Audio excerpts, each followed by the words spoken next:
recovery process. But then we bring in our partners like the Small Business Administration, which can give low-cost loans to families, not just businesses, but families, and our partners at HUD, right? And we're going to work together on what those unmet needs are, what their long-term needs are, and make sure we're providing the resources and the support to those communities, temporary and then long-term, to get these communities back on their feet while they're rebuilding.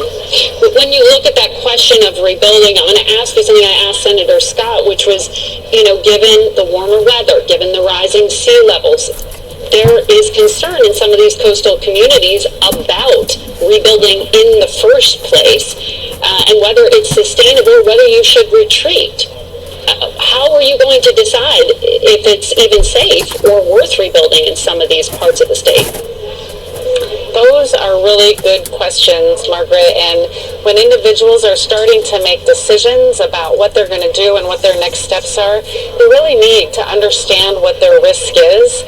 And as we rebuild, I think I heard the senator say that, Florida has done an amazing job of putting in place stricter and stronger building codes to make sure that as we rebuild more resilient. That's the key. We need to make sure that we have strong building codes because we have risks all over. We've seen damage inland in the state, and we need to have building codes that can make sure that our properties can withstand the impacts that we're seeing